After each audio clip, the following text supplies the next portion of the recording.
ଜୟ ଜଗନ୍ନାଥ ପିଲାମାନେ, ଆଶା କରୁଛି ଆପଣମାନେ ବହୁତ ଭଲରେ ଥିବେ। ତ ପିଲାମାନେ, ଆଜି ଆମେ ଆଲୋଚନା କରିବା ଗଣତନ୍ତ୍ରର ବିଭବ, ଲକ୍ଷଣ ବା ବୈଶିଷ୍ଟ୍ୟ।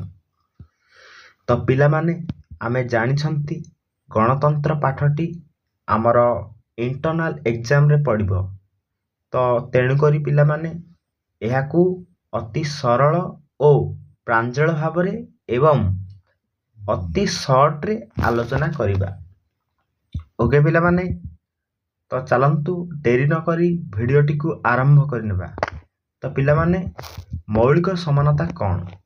ଦେଖ ପିଲାମାନେ, ମୌଳିକ ସମାନତା ହେଉଛି ଗଣତନ୍ତ୍ରର ଏକ ପ୍ରମୁଖ ବୈଶିଷ୍ଟ୍ୟ ତଥା ଗଣତନ୍ତ୍ରର ଏକ ପ୍ରମୁଖ ଲକ୍ଷଣ। ତ ଦେଖ ପିଲାମାନେ, ଗଣତନ୍ତ୍ର ରାଷ୍ଟ୍ର ବ୍ୟବସ୍ଥାରେ ରାଷ୍ଟ୍ର ସମସ୍ତଙ୍କୁ ସମାନ ମର୍ଯ୍ୟାଦା, ଅଧିକାର ଏବଂ ସମାନ ସମାନତା ପ୍ରଦାନ କରିଥାଏ। ଏହାକୁ ମୌଳିକ ସମାନତା କୁହାଯାଏ। ଓକେ ପିଲାମାନେ, ରାଷ୍ଟ୍ର ଜାତି, ଧର୍ମ, ବର୍ଣ୍ଣ ନିର୍ବିଶେଷରେ କାହାକୁ ମଧ୍ୟ ପାତର ଅନ୍ତର କରିପାରିବ ନାହିଁ। ବୁଝା ପଡ଼ିଲା ପିଲାମାନେ, ମୌଳିକ ସମାନତା କାହାକୁ କୁହାଯାଏ? ତ ପିଲାମାନେ, ଚାଲନ୍ତୁ ଆଲୋଚନା କରିବା ଆଇନର ଶାସନ କାହାକୁ କୁହାଯାଏ। ଦେଖନ୍ତୁ ପିଲାମାନେ, ଗଣତନ୍ତ୍ରର ଅନ୍ୟ ଏକ ବୈଶିଷ୍ଟ୍ୟ ଆଇନର ଶାସନ। ଦେଖନ୍ତୁ ପିଲାମାନେ, ଗଣତନ୍ତ୍ର ଶାସନ ବ୍ୟବସ୍ଥାରେ ଜାତି, ଧର୍ମ, ବର୍ଣ୍ଣ, ଧନୀ ଗରିବ ନିର୍ବିଶେଷରେ ଆଇନ ଆଗରେ ସମସ୍ତେ ସମାନ। ଆଇନରୁ କେହି ମଧ୍ୟ ଊର୍ଦ୍ଧ୍ୱରେ ନୁହେଁ। ବୁଝା ପଡ଼ିଲା ପିଲାମାନେ, ଆଇନର ଶାସନ କାହାକୁ କୁହାଯାଏ? ତେବେ ଚାଲନ୍ତୁ ଆଲୋଚନା କରିବା ଜନପ୍ରିୟ ସାର୍ବଭୌମତ୍ୱ କ'ଣ? ଦେଖନ୍ତୁ ପିଲାମାନେ, ଜନପ୍ରିୟ ସାର୍ବଭୌମତ୍ୱ ଗଣତନ୍ତ୍ରର ଏକ ପ୍ରଧାନ ବୈଶିଷ୍ଟ୍ୟ। ତ ପିଲାମାନେ, ଏହାର ଅର୍ଥ ହେଉଛି ଯେ ଜନତାମାନେ ତଥା ଲୋକମାନେ ଆସ୍ଥାଭାଜନ କରିଥିବା ସରକାର ହିଁ ସେମାନଙ୍କୁ ଶାସନ କରିଥାଏ। ଏହାକୁ ଜନପ୍ରିୟ ସାର୍ବଭୌମତ୍ୱ କୁହାଯାଏ। ଓକେ ପିଲାମାନେ, ଯାହାକି ସର୍ବୋତ୍କୃଷ୍ଟ ଅଟେ। ବୁଝା ପଡ଼ିଲା ପିଲାମାନେ, ଆମେ ଆଲୋଚନା କରିବା ମୁକ୍ତ ସମାଜ କ'ଣ? ଦେଖନ୍ତୁ ପିଲାମାନେ, ଗଣତନ୍ତ୍ରର ଅନ୍ୟ ଏକ ବୈଶିଷ୍ଟ୍ୟ ହେଉଛି ମୁକ୍ତ ସମାଜ। ଅର୍ଥାତ୍ ପିଲାମାନେ, ମୁକ୍ତ ସମାଜ କ'ଣ?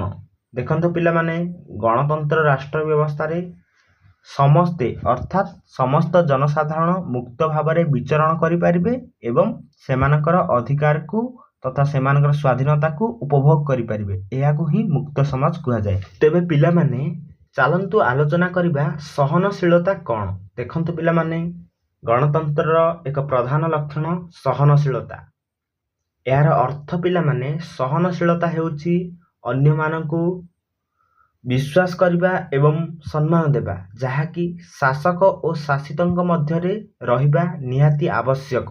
ଏହାକୁ ସହନଶୀଳତା କୁହାଯାଏ। ଓକେ ପିଲାମାନେ, ତ ଚାଲନ୍ତୁ ଆଲୋଚନା କରିବା କ୍ଷମତାର ବିକେନ୍ଦ୍ରୀକରଣ କ'ଣ? ଦେଖନ୍ତୁ ପିଲେ, ଇଏ ମଧ୍ୟ ଗଣତନ୍ତ୍ରର ଏକ ପ୍ରମୁଖ ବୈଶିଷ୍ଟ୍ୟ ଏବଂ କ୍ଷମତାର ବିକେନ୍ଦ୍ରୀକରଣ ଗଣତନ୍ତ୍ର ଶାସନ ବ୍ୟବସ୍ଥାରେ ପ୍ରମୁଖ ଭୂମିକା ଲିଭାଇଥାଏ। ଓକେ ପିଲାମାନେ, ତ ଏହି କ୍ଷମତା ବିକେନ୍ଦ୍ରୀକରଣ ଦ୍ୱାରା କେନ୍ଦ୍ର ଓ ରାଜ୍ୟ ମଧ୍ୟରେ ବିବାଦ ଉପୁଜିବାର ସମ୍ଭାବନା ଥାଏ, କିନ୍ତୁ ଗଣତନ୍ତ୍ର ଏହାକୁ ସୁଚାରୁ ରୂପେ ସମ୍ପାଦନ କରିଥାଏ। ଓକେ ପିଲାମାନେ, ବୁଝା ପଡ଼ିଲା? ପିଲାମାନେ, ଚାଲନ୍ତୁ ଆଲୋଚନା କରିବା ଜନମତର ଗୁରୁତ୍ୱ। ଦେଖନ୍ତୁ ପିଲାମାନେ, ଗଣତନ୍ତ୍ର ଶାସନ ବ୍ୟବସ୍ଥାରେ ଜନମତକୁ ଗୁରୁତ୍ୱ ଦିଆଯାଏ, କାରଣ ପିଲାମାନେ, ଗଣତନ୍ତ୍ର କହିଲେ ଲୋକମାନଙ୍କର ଶାସନକୁ ବୁଝାଇଥାଏ। ଓକେ ପିଲାମାନେ,